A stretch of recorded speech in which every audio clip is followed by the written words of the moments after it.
Three, two. Well, hello, all you sports gluttons out there. We are up to week 7. Nice to see everybody out there.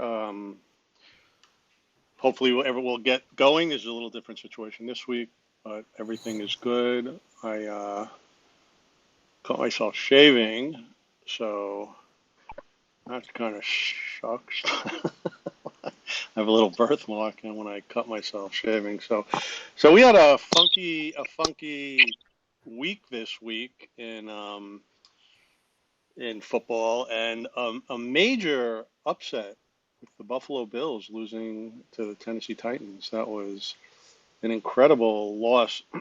But I have a thing. It's because they bailed out on the last play or the fourth down, which I thought he had a first down when he popped over, but apparently not. So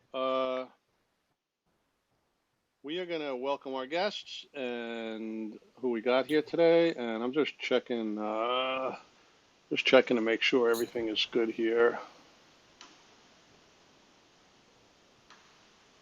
And I'm just checking that everything is going. Oh, there we go. Perfect. We are on. All righty. We are on. I'm happy about that. It's little technical things we're learning week by week with this thing. So, well, again, we talked about the Buffalo Bills was the main thing. I thought that was a runaway game they were going to have, and they did not. So we are going to go to it. We have a regular glutton here. We have Miss Casey. And hello, Casey.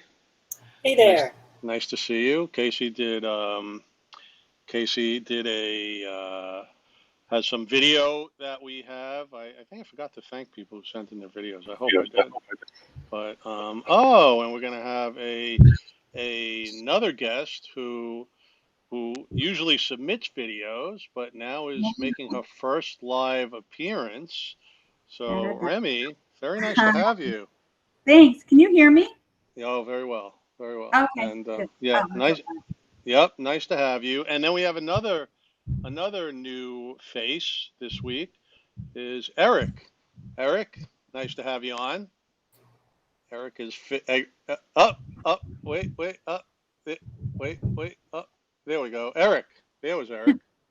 There's Eric. Can you hear me okay? Yeah, all good. That was on my end. Great to be here. Looking forward to talking NFL week 6 and 7. Week 6 and 7. That's what we got. So we are going to. I'm going to set all this up. We got some good stuff, and let's see what we got here. And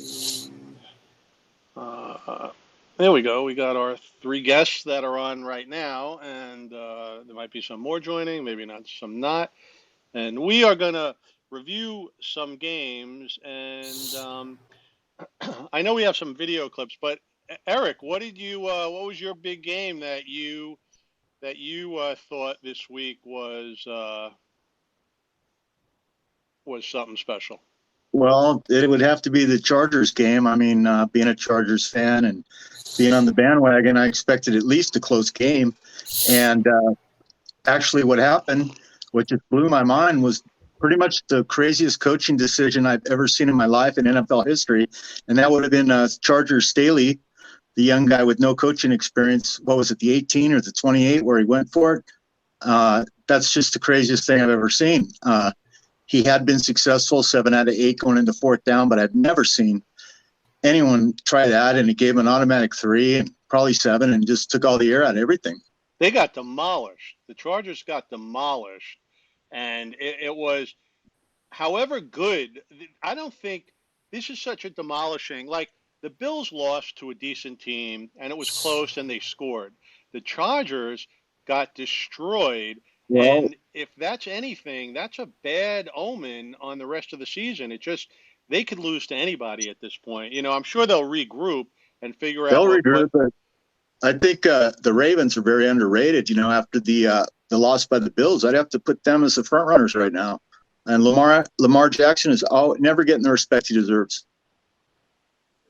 No, so you know, I think Casey had a little first-year head coach Brandon Staley of the Chargers has been making a name for himself due to his penchant for going for it on fourth down, sometimes even in his own end of the field, and he's been successful. And some analytics people argue, why do you give up 25% of your offensive snaps by punting? But this being a copycat league, it's very dangerous when other coaches try it. So for example, in the Browns versus Cardinals game, it was 4th and 3 in the red zone. They had Baker Mayfield go for it. They didn't get the first down. They didn't get a score. And the Cardinals just started to pile it on against the Browns. I think other coaches need to be careful. You don't all have a Justin Herbert and a Keenan Allen. So if you're going to go for it on fourth down, consider who you have on the field. So that was an interesting take, is she's generalizing overall situation, and um, really the Chargers coaching decisions was from offense to defense to the game. I mean, how do you get destroyed like that? 6 You got points. several coaches with the guy in Detroit and a couple others besides Staley that have no head coaching experience, no major coordinator experience.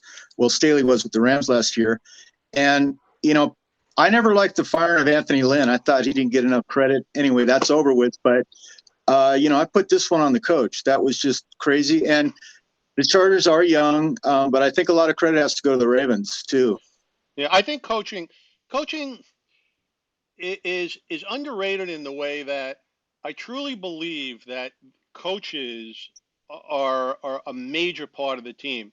When you look at, and I work in basketball a lot, and my biggest example is Scott Brooks with the Oklahoma Thunder.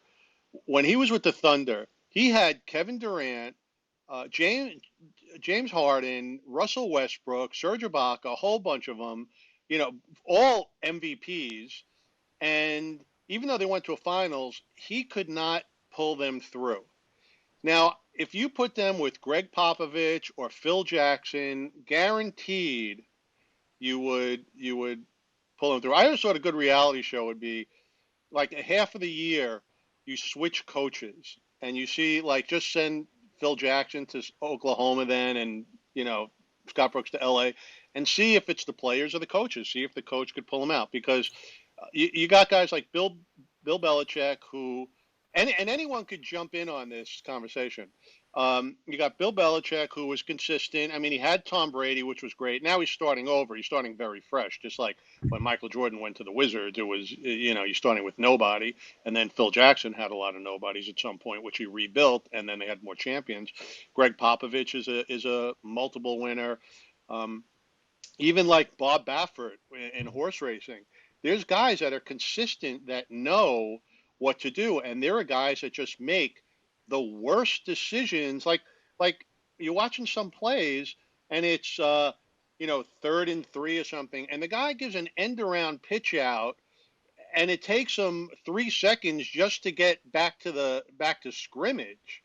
And what kind of call is that? Some of these coaching calls are so questionable. Well, and I think they're just hiring too many of these young guns, trying to go in the McVay model.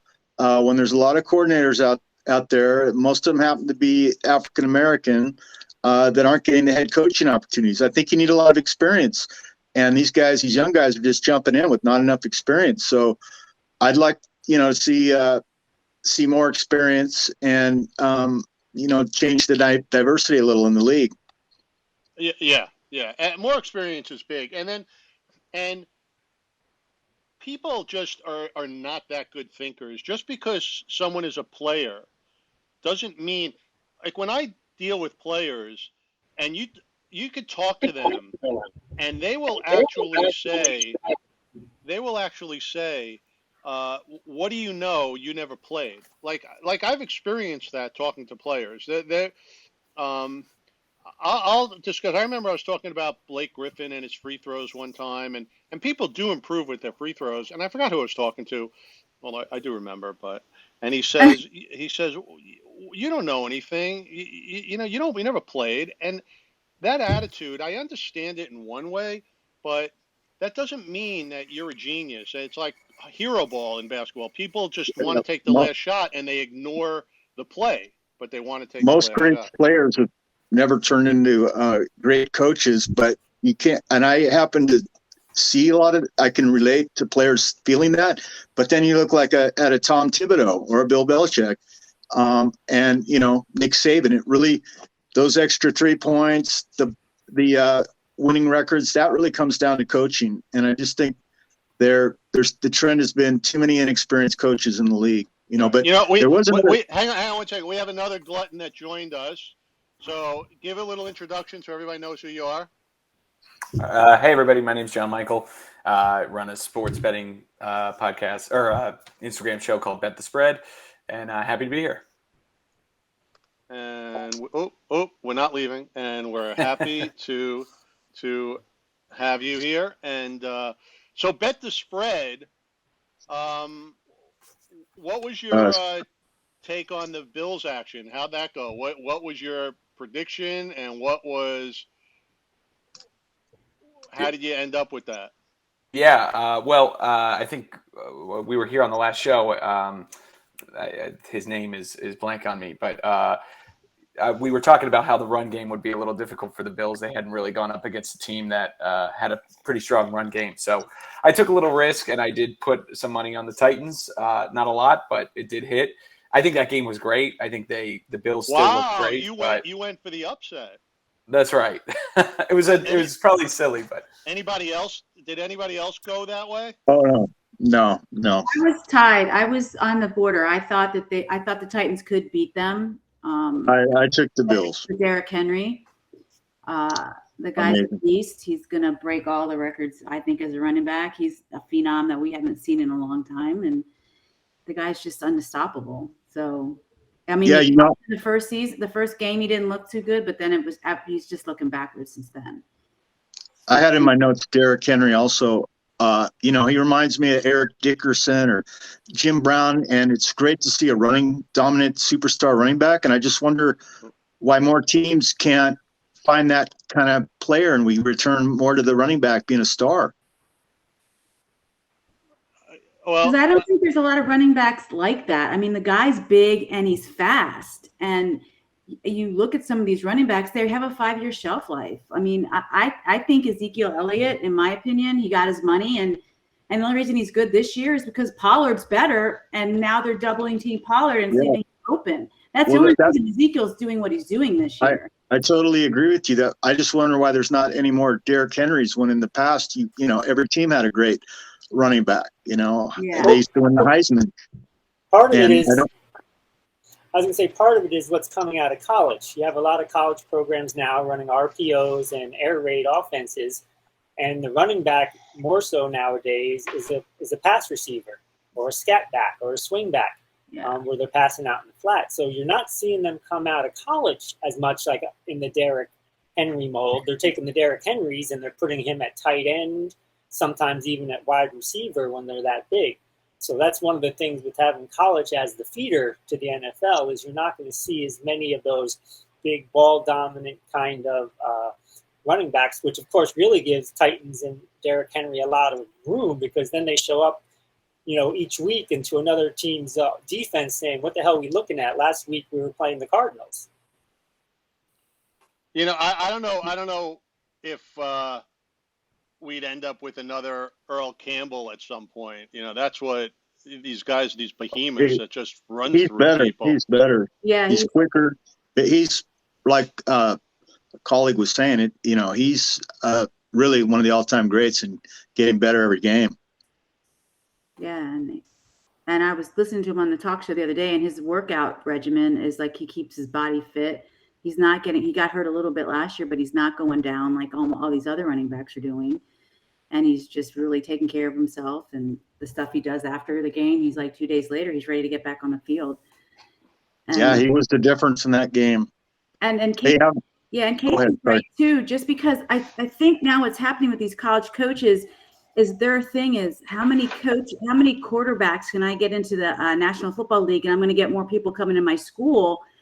And so they're really focusing on these quarterbacks now and they're getting away from the run games. Like Oklahoma used to be a big running school, and now it's known for its quarterback. It's had 2 back-to-back Heisman trophies, first-round draft picks come out that are doing decent in the NFL. And then now he looks like a genius, and everybody's want to go to Oklahoma now. And so a lot of these guys, it's becoming a money game. And now the NFL and college is kind of intermingling. And now you've got college coaches doing college plays in pro football, and it's just a different world. I don't know. I was going to say part of it with the players though too is if you're a high school kid and you're looking at running back versus wide receiver versus quarterback, I believe the average career length of a running back in the NFL is 3.2 years. It's somewhere in that range. So you got to think about, do I want to be a running back when I'm coming out of high school and making that choice? Where when you go to the NFL, so many, Ezekiel Elliott, for example, his peak years, he may have more peak years. I don't know. I'm not going to prognosticate on that. That's another like Todd Gurley, like she was saying, it's 3.5 years. I don't know how many since you got on college a little bit. UCLA has a fantastic guy transfer from Michigan. I don't know if you've seen him play. He's leading Pac-12, and he's. The first time I saw this guy, I'm like, he's a superstar. Chamberlain or something. I can't think of his name. Charbonnet. Charbonnet. He's amazing. Exactly. And Chip Kelly has gone to a run game, which, who would have thought that would have happened? I wish I had a producer or an assistant to go do some research now to see the running backs who've lasted the longest in the NFL, like how long someone has gone. Have they gone 6 years, 7 years, 10 years? I think it's isn't it Emmitt Smith? Hasn't he lasted the longest ever? Well, he's got the rushing record, yeah. Well, he was in the league for a long, And what's the guy was fantastic, and he's still out there. Got busted for using a switch on his kid. What's his name? Peterson. He looked great, but I think he's still in the league. I think he's back. He's with Detroit or Minnesota. I think he's back with Detroit. He's with Detroit. I think he was last year, and I don't think they got rid of him. But I don't think he's playing. I don't know. I haven't heard anything about him this year. Frank Gore is another. I'm hoping I got the right video here with Philly Mike. I hope I got the right one. That insane Buffalo versus Tennessee. Tennessee's good. I think everybody now realizes that they've got the monster running back in Henry. And the running attack is the name of the game these days. It's trending that way in the NFL. And as for Buffalo, just look at footwear. And when you go for it on 4th and 1, make sure that your quarterback, that his shoes work. That's first and foremost. So fire the equipment manager. Unbelievable game. Even with all these gazillionaires playing, little things like that are a metaphor for life. Sometimes on 4th and 1, we slip and fall. So amazing. Can't wait for the week again. I was discussed it with the NFL at first, but now I'm getting back into it. It's an addiction, and it's kicking in. So thanks for having me on the show, everybody. Great week. Later. So that was a good. He has a couple more takes. Philly Mike. I thought that was still a good call. McDermott was going for a win. He may be right about the shoe department. I think it was the field, but the Bills were getting a lot of flack for that. To me, comparing that to the Chargers, the guy the Bills were going for a win. That takes some moxie, and it's too bad he slipped. Well, 9 out of 10 times he wouldn't.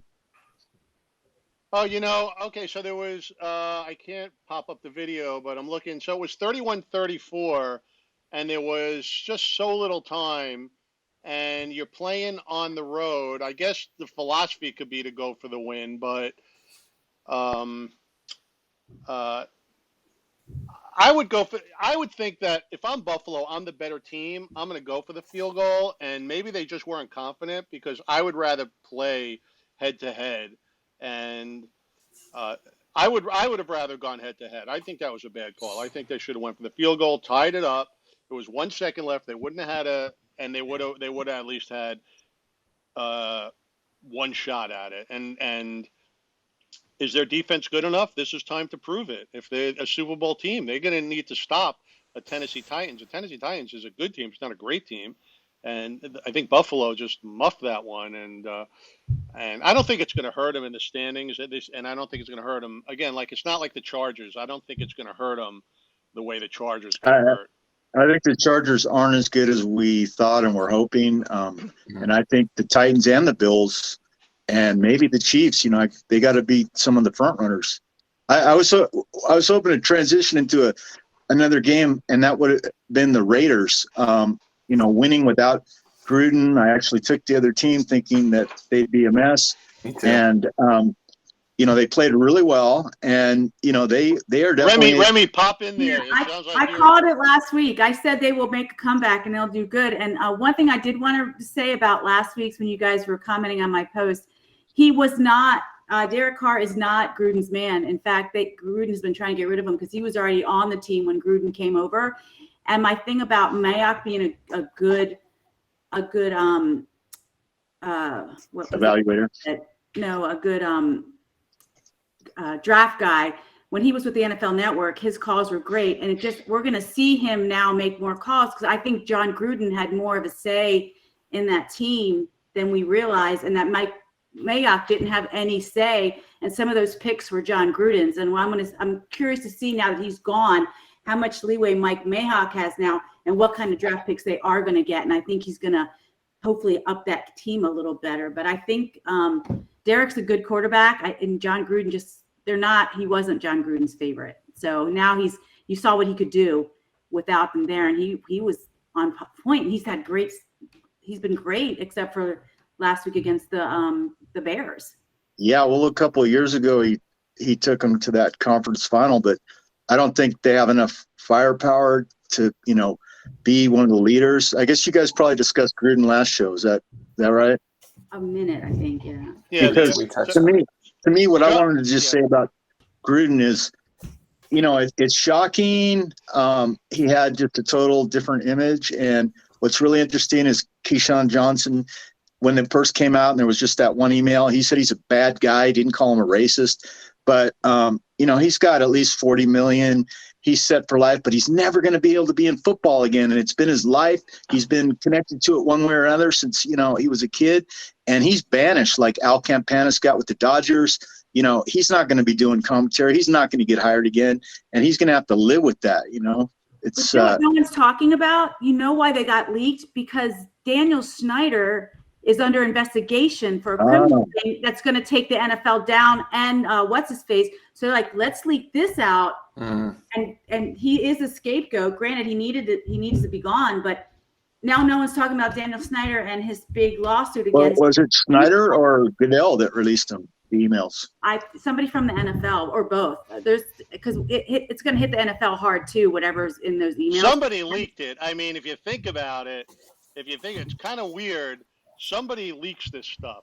Somebody, just like the video of the Jacksonville coach, somebody could take a picture of it or has access to it, and then somebody decides to leak it or show it. I mean, they take it upon themselves to affect many things. And, but someone inside had to release those, the Urban Meyer, that was just, bystanders realizing how crazy it was. Someone in the NFL, probably affiliated with Snyder or Goodell, had to release it because he was the only guy that got this kind of treatment. Yeah, well, there's somebody, so they think about it. So I want to, it's funny the way you said that about he won't be able to work. I sat next to Pete Rose on a plane one time, and we're flying back from Atlanta to L.A., and it was kind of cool. I was like, oh my God, I'm sitting next to the greatest hitter in sports, in baseball. And it was very cool. It was, he had all this metal glasses on and this metal phone. And I knew who he was, and I know the way people treat celebrities, so I wasn't going to go that route. And he was in first, I was in first, and I said to him, I look at him, he has his phone, and I go, the first thing I said to him was, what's with you and all this metal crap? And that was it. And he smiled. And so I broke the ice right away, like, oh, you're Pete Rose. And we talked the entire trip. He told me some stories that were unbelievable. And I asked him, I said to him, and I'll get to the point of Eric, what you were saying.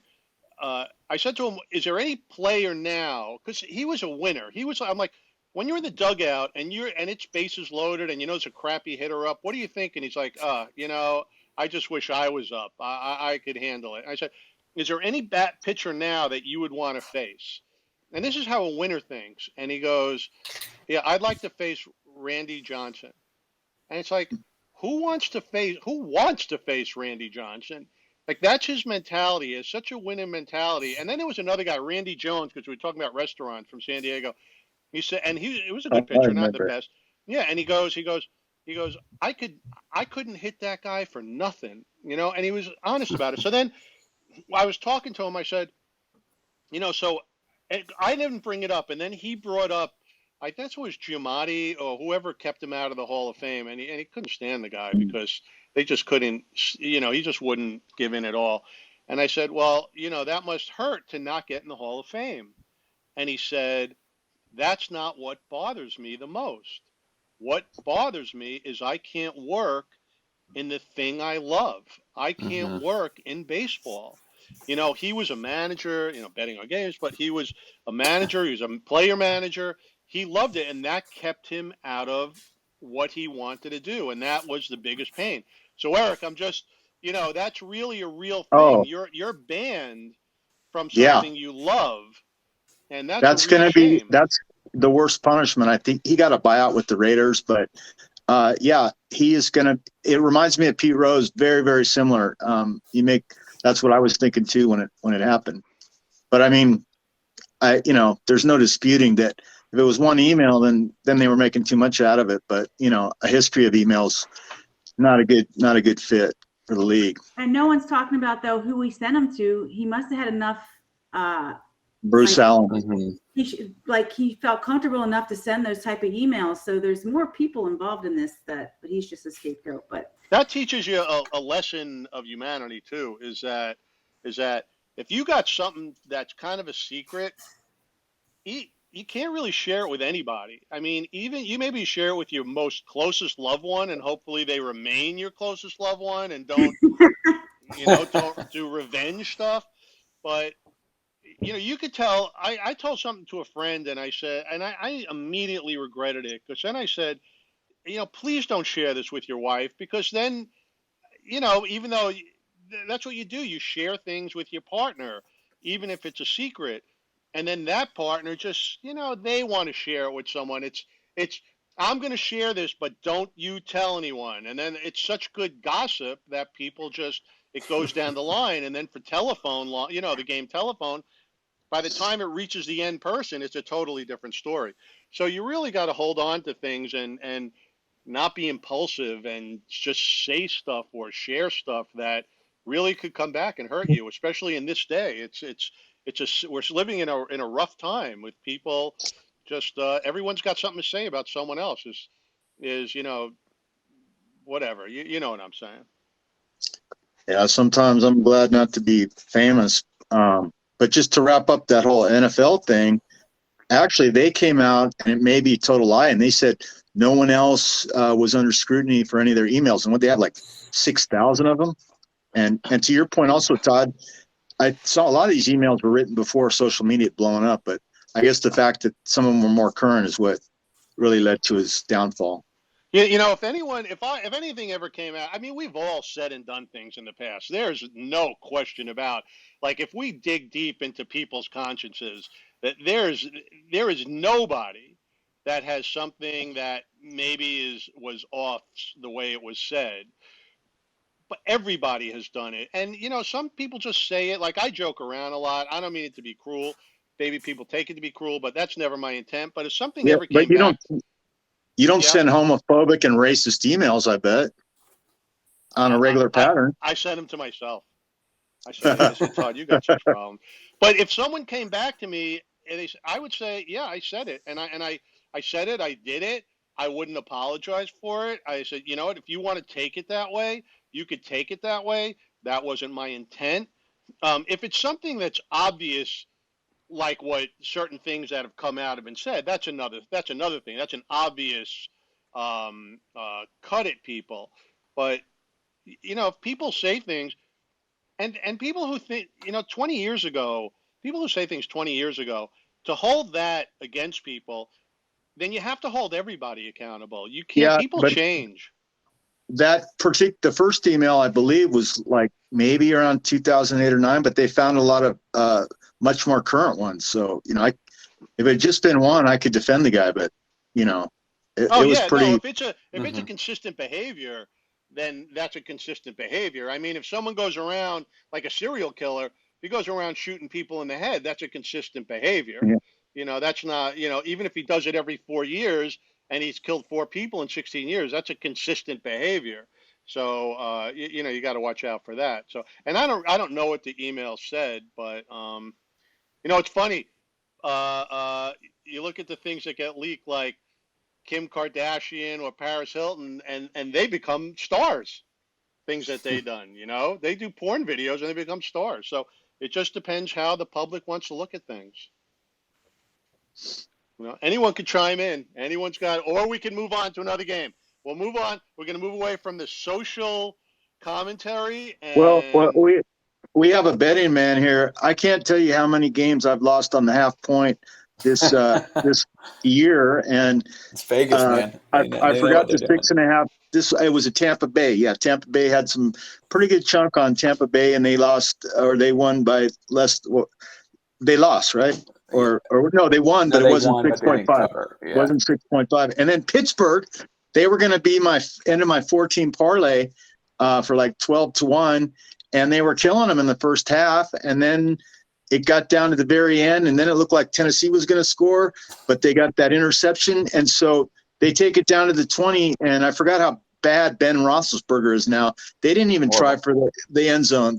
You know, they just went for the kick, you know, and I'm going to take a break from betting because I've lost a lot of half-point games. I do have a tendency to go for the favorite, but when I took the underdog this week, I lost on that, and I'm good at basketball, but I'm got to take a break from football. I think I have Philly Mike on the Steelers. Across the state, our hated rivals, the Pittsburgh Steelers, were in complete control against Seattle, and then Seattle looked like themselves for a brief moment. Geno is going to throw a lot of picks for Seattle. They're going to have a tough rest of the season. I was rooting for Seattle against Pittsburgh. And Roethlisberger looks like it's almost over. But sometime in this season, he will implode, and so will that team. But the Steelers got the win. Their season's alive. I don't know what's going to happen with Seattle. I see them fading. I think Casey had something to say about Seattle. Let me see if I got that one. Let me see if I got that. Week 6 of the NFL season is in the books, which means it's time for Tasty Casey Takes. In the Seahawks-Steelers game, they actually got into overtime even though backup quarterback Geno Smith was leading the Seahawks. And in overtime, it was down to next field goal wins. The Steelers were on their own 40. It was 3rd and 4. They threw a swing pass to the running back, and D.J. Brown, defensive back for the Seahawks, made a perfect form tackle. Because any wiggle room, the running back gets the first down, and basically the Steelers are going to go for the go-ahead field goal. They have to punt, and Geno Smith, he Geno Smiths. He gets flushed out of the pocket, and he gives up a fumble, and all the Steelers have to do is kick the field goal and win it, which they did. Unfortunately, certain quarterbacks, they're just not winners. I'm sorry, Geno. I think, Casey, I think you had something to say about Geno before the week started. Yeah, and by the way, I was doing an audition tape for a gig, so I apologize for the glamour puss look in those. But I just always looks good. I tack these on. I tack on my takes to the end of when I'm doing audition tapes for stuff. But the thing with Geno Smith is, you know, he's just limited. He has a low floor and a low ceiling, unfortunately. You know, and that's, you know, it's funny because I was thinking, it's like, who's your quarterback? Who's your backup quarterback? Does anyone know who the backup quarterback for the Buffalo Bills is? Yeah. What's his face from the Bears? Yeah. Mitchell Trubisky. Trubisky, yeah. Oh. Scary proposition, huh? If Josh Allen gets hurt. Well, we'll see Case Keenum tonight. We'll see Case Keenum in about 25 minutes. Well, these are all the reasons I bet Pittsburgh like this is a gimme game, but I just forgot how bad Big Ben is. He doesn't even have an arm anymore. We have someone who always joins us, and I guess he's taking a break from the Dodger game. Not too long of a break. Don't say the score. Don't say the score, please. Got a DVR. I'm not watching it, so don't tell me the score either. As soon as I'm only on here for a few minutes. I didn't come last week. I had a cold, so I missed it. But I'd be remiss if I didn't come and check in. And I'll tell you the say what's score. up. The score is Yeah, right. I don't think it even started yet. It doesn't matter. They're done anyway, but that's another story. Well, I will say this: they did come back last year from a 3-1, but this year's team looks a little tired and not really up for the task. But we'll see. We're missing Muncy and Justin Turner now.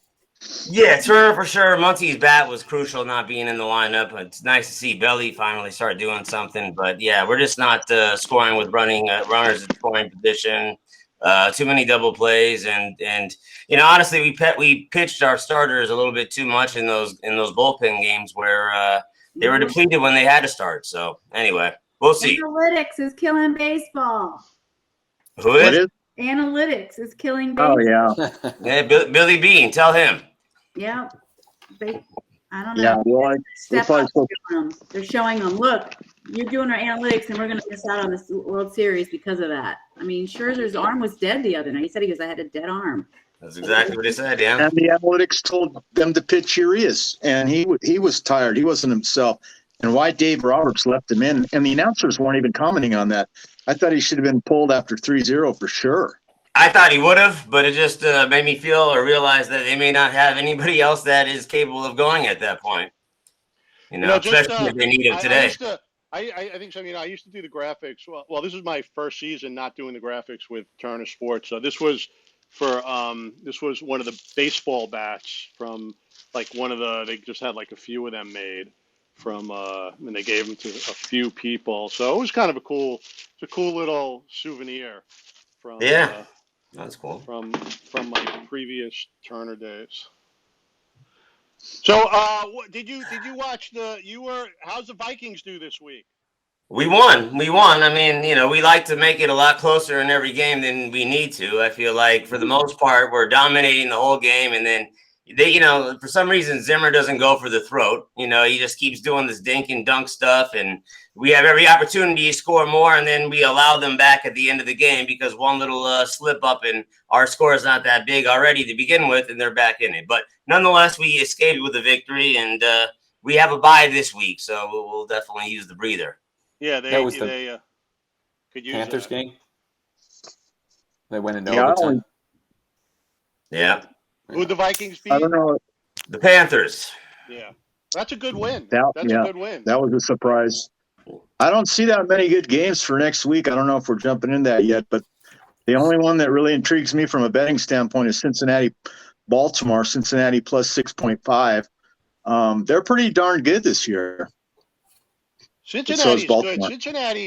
Baltimore's turned out even like they've improved every week.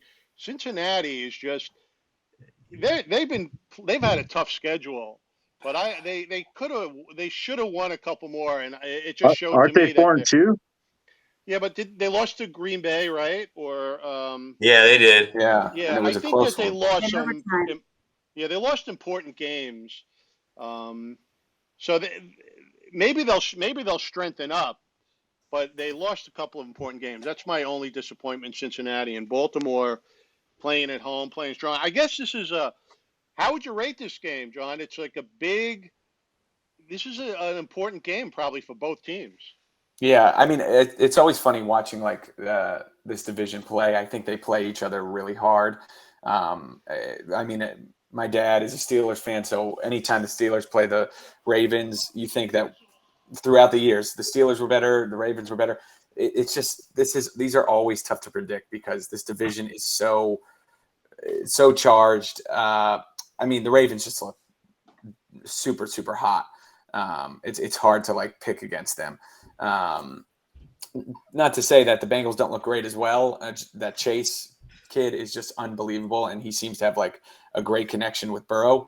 But it's really hard not to pick the Ravens, especially you said they're home, right? Yeah. Yeah, it's a tough one. These division games are really tough, especially with the AFC North. So the Ravens' success is kind of surprising to me. I mean, although you expected them there at the beginning of the year, but they had a lot of injuries. They were really depleted, and honestly, the first couple of weeks they did not look like themselves. But yeah, no, they righted the ship for sure, and they've got back on track. And Lamar looks like an MVP again, and it should be a good game. But I think that the running of Cincinnati is also what gives them a huge advantage, because not only do they have a quarterback now, and like you mentioned, the wide receiver, but they got a running back too. So that's going to help him and help Burrow obviously maintain a little gap between getting sacked by the pass rush all the time there. So the Ravens. You think you go with the Ravens strong, like straight up, or would you take Cincinnati with points? What's the line? 6.5. Baltimore -6. I don't know. I think that could be a close game. I might go take the point, Cincinnati with the points. Or a blowout, one or the two. Yeah, I agree. I think it could be a tight game. Those games are always played tough, so might as well take Cincinnati with the points. You're not going to get much if you take Baltimore straight up. What about Kansas City, Tennessee? Tennessee plus 4.5. In Tennessee or in Kansas City? Tennessee plus 4.5? Yeah, unless I misread it. Wow. I'm not impressed by Kansas City. I think yeah. Casey, didn't you have something to say about Mahomes?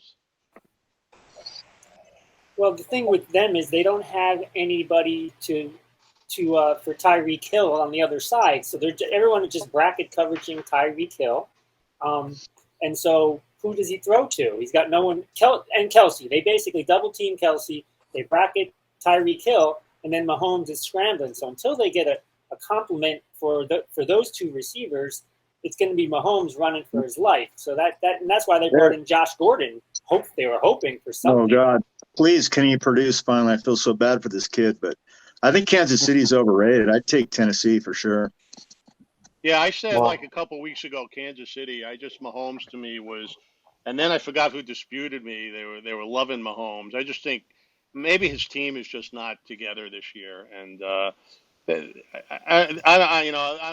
think they're gonna make the playoffs, and I don't know, maybe they'll wild card, but Tennessee and I'm not a fan of Tennessee, but they just playing like unbelievable with that last win against. Well, here's the deal with Tennessee: you stop Derrick Henry, and they don't have much else. That's the bottom line. So it's going to be if KC can stop the run, because their defense is suspect at best. And as you guys mentioned, there's not a whole lot of receivers for him to throw to this year, and Kelsey's having a really crappy year considering what he normally does. So, yeah, I mean, if you're going to get plus 4.5 at Tennessee, I mean, I think you kind of got to go that way. Is Kelsey hurt? Didn't he hurt himself in the last game, or is he coming back? I'm not sure. I think he's playing. I heard that he's out. I think he is. Okay. I know he's been dealing with some stuff. Speaking of the crazy lines, just jumping to college football again and being a UCLA homer, they're not even ranked, but they're 2-point favorites over number 10 Oregon. Can't recall seeing something like that before. Wow.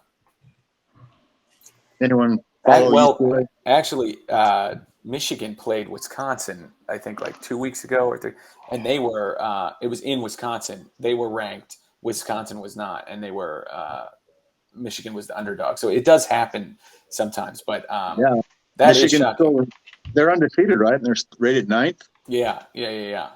Oregon just got beat by Stanford, right? Right. And I think isn't the general wisdom that home team usually has about a 3-point advantage. So when you're looking at two teams that are conference opponents, both up there, that they're even within that 3-point kind of window. Well, I think UCLA should be ranked, but still, a number 10 team in the country shouldn't be an underdog. Yeah, that is kind of crazy. Guys, I hate to do this, but I got to run. The game's already starting, and I don't want to miss thanks for joining. It could be the very last one of the year. So I'll watch you. I will see you guys all next week. I think they win tonight. We'll see. From your lips to God's ears, right? Go Dodgers. All right, guys. Take care. Good luck. See ya. Bye. There we go, and there goes Jared.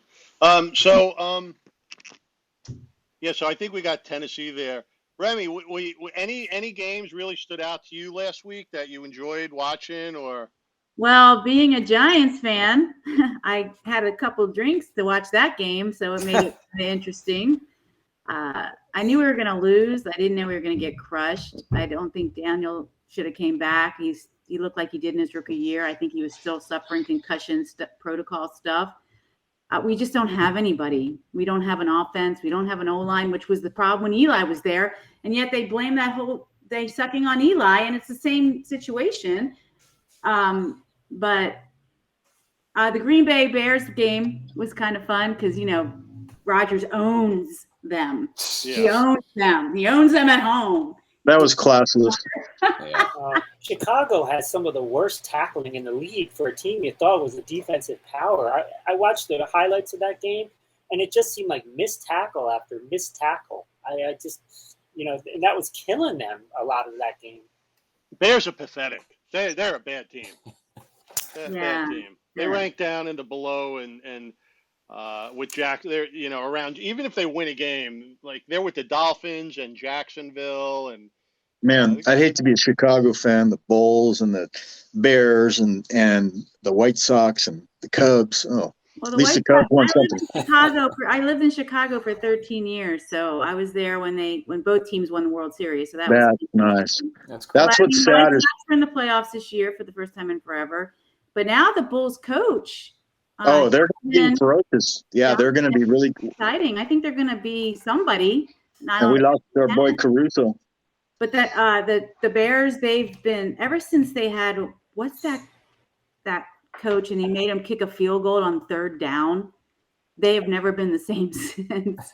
When they did you kick a field goal on third down and he missed it, and then you lost the game. And I think it might have been against Green Bay, like in 2015 or something.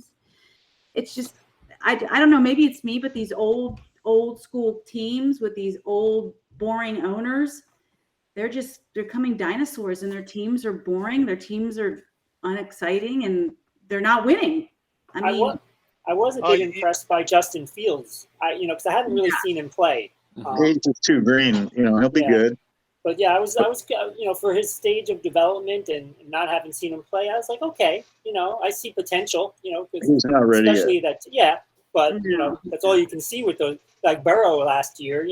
Before he got hurt. You see that and you say, oh, well, there's a spark there. When you say like the owners, I think who's the Raiders owner? What's that dude's name? The Mark son of Davis. Davis. His wife technically owns him with the weird haircut. She technically has majority control, but he runs the team. Oh boy, he better stay married. So no, it's his mother. It's his mother. Oh, okay. Yeah. So him and When these kids inherit the teams from their families, it's like business too. When you inherit a business, the people who are the entrepreneurs built the team. So I look at this guy, Mark Davis. What was his father's name? The other Davis? Al Davis. Al. And they both had that stupid haircut, right? With that bowl haircut. And I was just thinking about it. I'm looking at him because I saw him in the dugout, and he looks like a schmo, and he's lucky that he inherited the team because, otherwise he'd be riding a good humor truck or something and scaring the kids.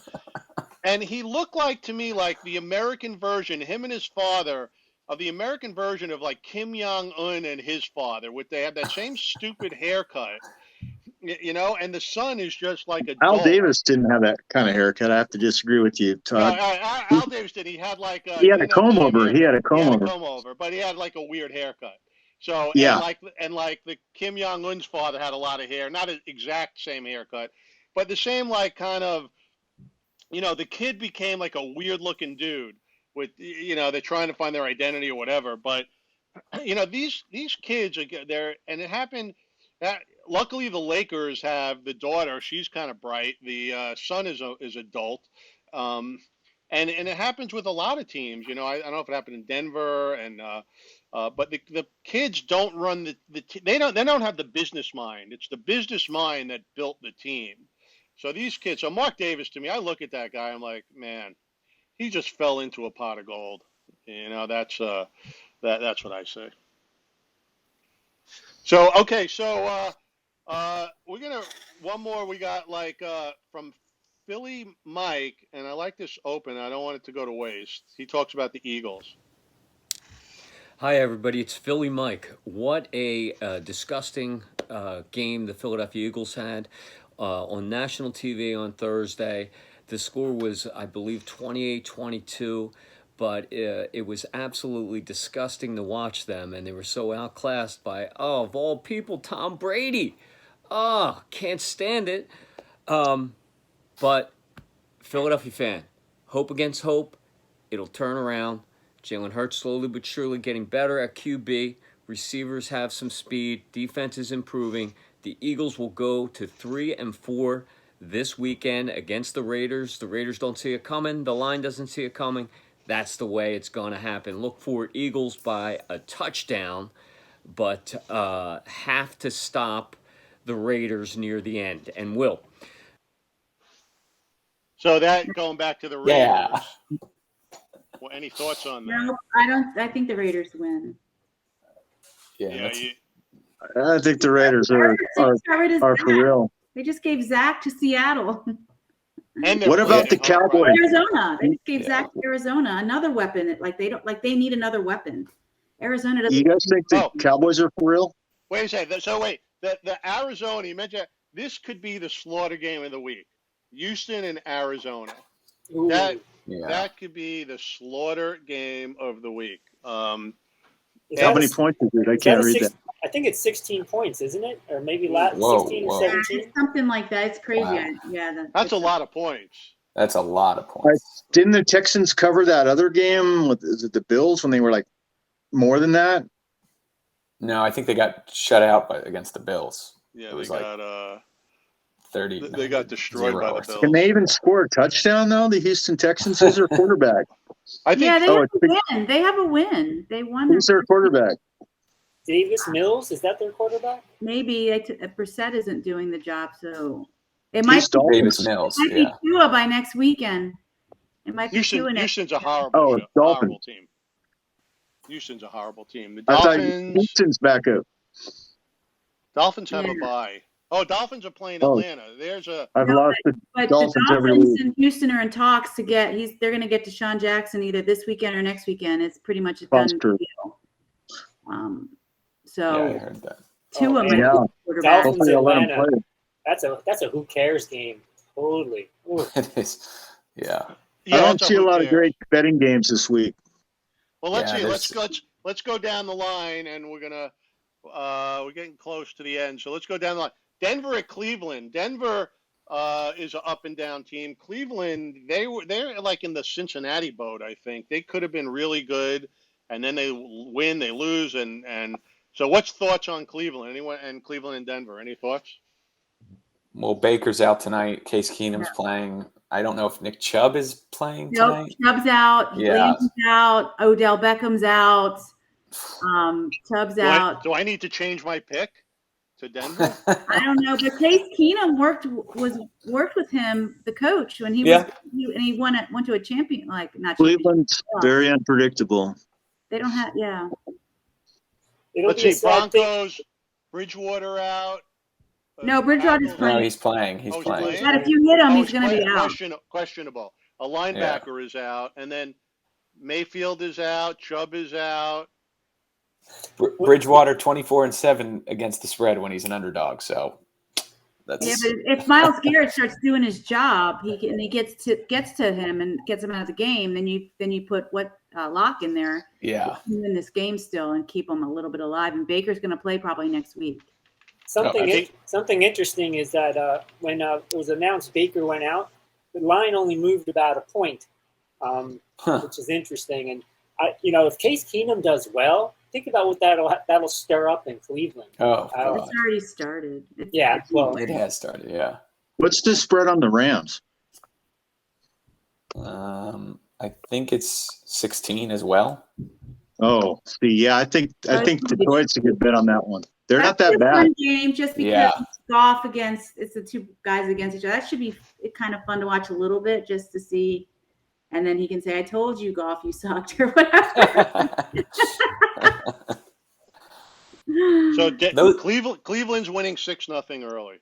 So that's the end of that. Oh, wow. Hey, it's the first 3 minutes, so they scored quick, and who knows what's going That's to happen. pretty bad. What do you guys? I asked this a second before. What do you guys think about Dallas? Are they for real? Unfortunately, they are. I hate them, but I shouldn't say hate them. I am a Giants fan. I can't stand them, but unfortunately, yeah, they are. I think they have a Dallas became real.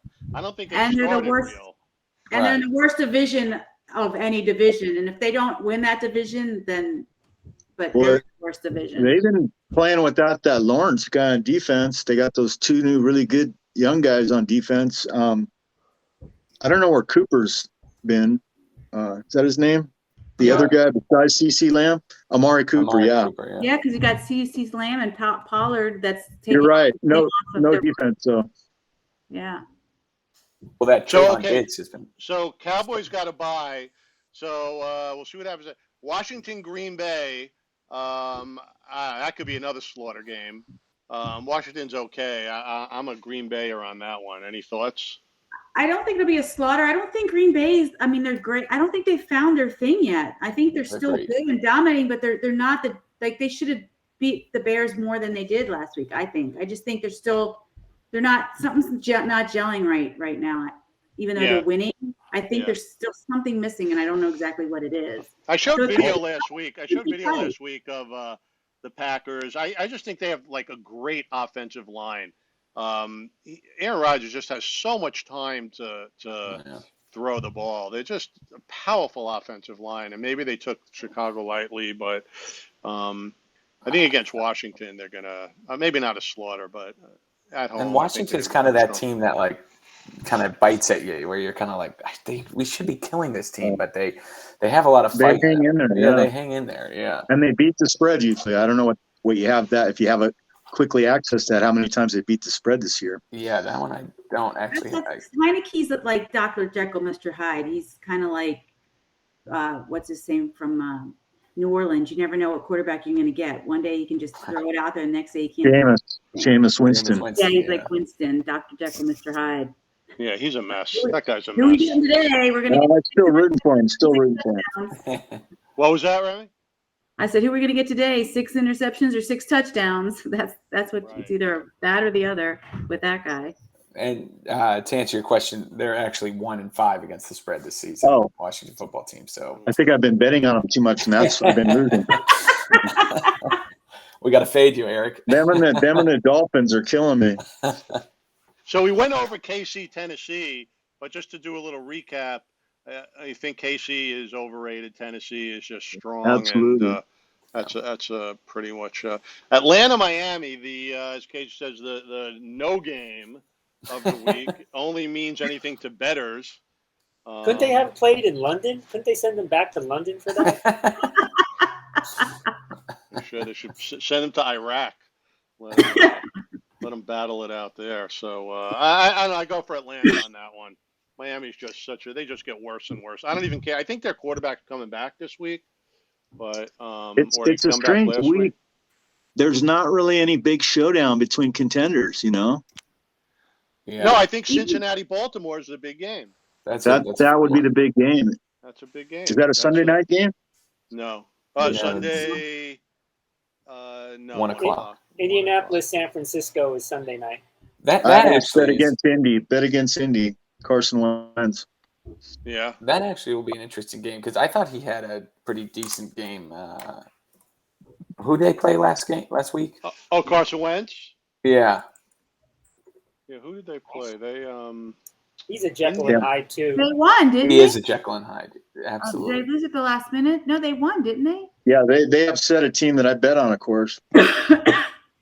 They beat the Texans last week, but maybe it was the Ravens that I'm thinking. They played that game pretty well. That went into overtime, didn't it? That was 2 weeks ago. That was the Ravens. Yeah, the Ravens crushed last week. And I thought Wentz had a nice game. I think he had like 400 yards and 2 touchdowns, 0 picks or something. So I agree with you, Casey. He's Jekyll and Hyde.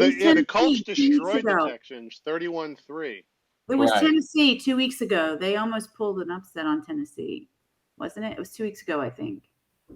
Arizona has a bye too. So wait, so Colts, no, Arizona's playing Houston. That's the Florida game of the week. Oh, right, Colts, 16 points. Indianapolis. I'm not a big fan of San Francisco. Indianapolis could take that one on the road. I wonder if they're getting points on that. And so then we got, let's see, Philly, Vegas. We went over that. Vegas, Detroit, LA. LA, they got to handle them good. I mean, they cannot, if they want to be a good team, they got to handle Detroit, especially at home. I think normally they would, but Goff going back there and the fact that the Lions have lost so many close games, it might be their. I don't think they're going to win, but I think they might cover the spread for sure. Right. Yeah, but then think about if Goff's coming back, how many friends is he going to see while he's here and not concentrate and not focus? It could even be worse for him. He could be not focused or he wants to play good in front of them. And he's pretty low key and dedicated. He's a professional, but that is a possibility. He's not a big party guy. Now his coach called him out publicly this week, so that'll be interesting to see how he reacts. What did he do? He called him out. What happened? He said he has to start playing better. Oh yeah, I mean, it was in a press conference. I don't know if it was Monday or Tuesday. That kind of post game presser, and his coach just basically said he has to do better. He has not stepped up. I'm paraphrasing, but that was basically the gist of it, which you don't see coaches do a lot. There's another guy like the San Diego guy without any head coaching experience. He made that crazy comment about biting kneecaps at the beginning of the season, and not even McVay or Les Snead talk that bad about Goff. That's so unprofessional. Yeah, you're either going to motivate a guy or piss him off. That's just you're calling someone out on public, and like I said, remember we talked earlier. You say something, maybe you should hold off before you spit it out. So we'll find out. That could. I mean, the Rams, I think, are going to take it. It's just a matter of that could be a good if they're given. That could still be and Rams. The Rams got embarrassed last week too, so you throw that into the hopper as well, and they've had I'm thinking when they've gotten embarrassed, the next week they usually come back pretty strong. Got embarrassed, didn't they? Beat the Giants, killed them. The Giants last week. Oh, I think it was a week before, right? The week before. Yeah, I apologize. That's right. The week before. Oh, so the Giants got the brunt of that. That's right. Yeah, Giants got all that pain. Yeah. Right, in New York. So, all righty. So then, Houston, Arizona, as we discussed, I think it's the Florida game of the week. I don't think anyone's taking Houston. That's just a straight up. Yeah, a straight up bet. Probably not much on it, but if I bet it, the other team will probably win. I have that much power. I think I've heard it's as high as 17 points at some books too. So yeah, I have it at 17.5. Oh wow, it's gone up again. Crazy, yeah. That's tough. I got to see if Houston's anyone hurt. So then we go to Chicago, Tampa Bay. That's another slaughter game of the week. What's the line on that? Anyone know? Oh, Remy, you think Chicago? You think Chicago is making 12. It close? 12 points. Wow, Chicago. They could cover. 12's a lot of points. That is a lot. They beat them last year. But they're so bad, like you've been saying. But they beat Tampa last year. But that defense of the Chicago Bears, I mean, that's the kind of when you have a bad defense and you're going up against Tampa Bay. I mean, they're just licking their chops because that's their game. Their game is to be a powerful offense. I mean, think about it. They're going to have to tackle regular season Lenny Fournette. How are they? They couldn't do that last week, and they're going to do it this week. I don't. Well, I think what's his face from Green Bay is better than Fournette anyway. Tampa Bay is a strong team. They're a strong team. I think it's them and the Cardinals right now, and the Rams. I still think Buffalo is a powerful team. I think. On the AFC.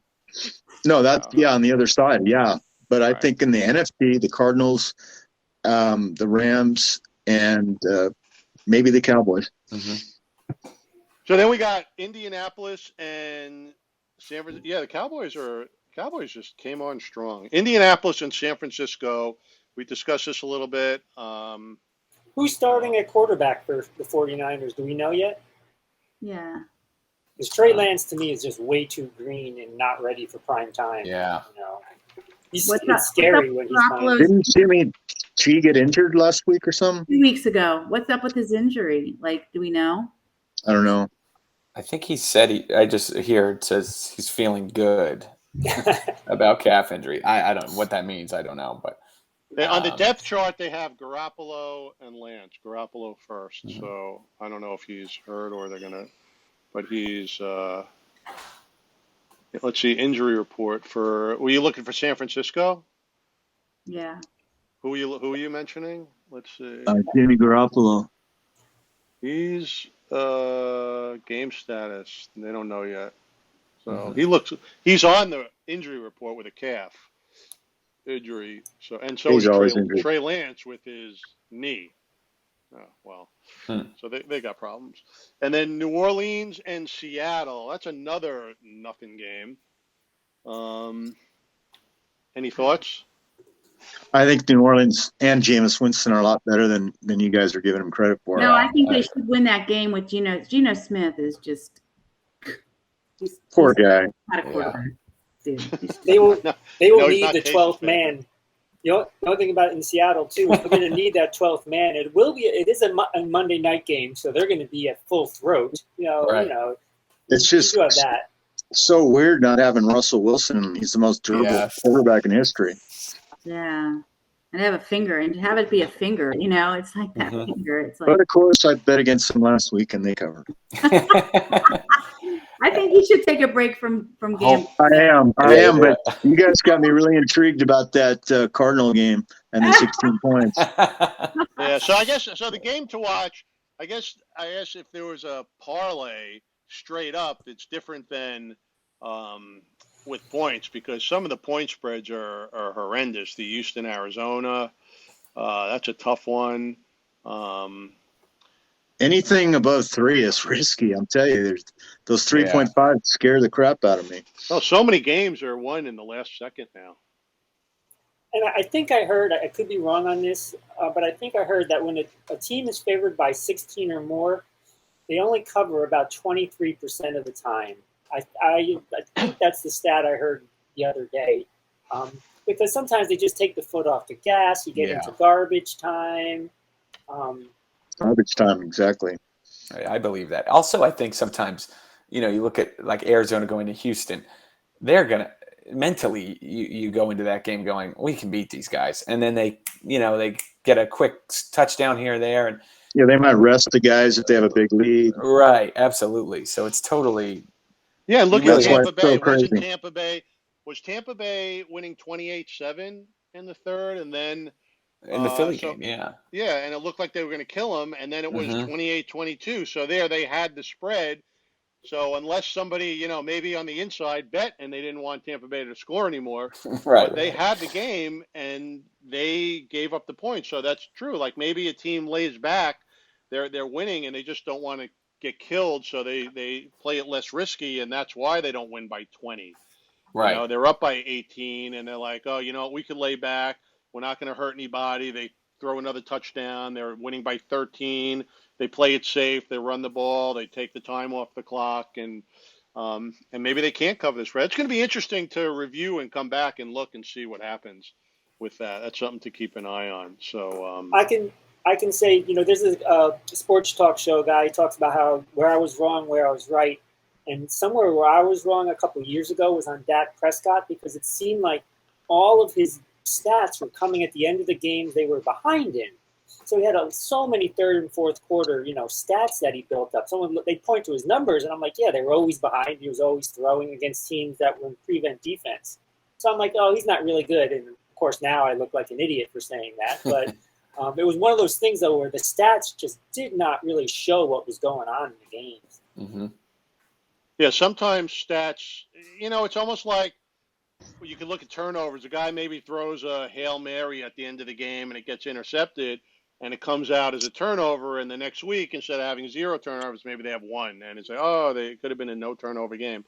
So stats aren't always in play. So I want to thank everybody I look forward to seeing what happens next week with our discussion about with the spreads, because that's pretty interesting. I'm curious to see and who comes out, and with injuries and who plays, and with Denver and Kansas City, are they going to come up, and the Cardinals going to dominate, or the Bills? And betting makes it a lot more fun. Just don't want to bet too much. That's right. Bet what you can lose. Bet what you can afford to lose. That's Yep. exactly right. Oh, that's right. So I want to thank you guys all for coming out. I really appreciate it. It was a lot of fun. It's always fun.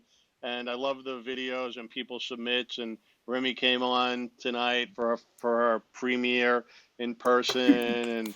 And so glad to see her. And where she usually gives a video, which is really nice. I love that she does that. And but thank you guys, and I'm going to see you next week, and I'm going to sign off here. I really appreciate everybody. Thank you for coming. I hope to see everybody next week. I already said that. And I am going to figure out how to sign off on this, because it takes me like an hour to do it, and I have a new little logo I'm trying to work on there. And Nice. yeah, you like that? Sports Gluttons. Yeah, very nice. Yeah, so it's evolving like the show. So and I'm looking forward to seeing. I got plans. It's just it takes time. So, but I think everybody's coming on is great. I think the input is fantastic, and I love everybody for doing it. So, thank you. See you guys next week. Thanks, Todd. Bye. See ya. Go Good night. Dodgers.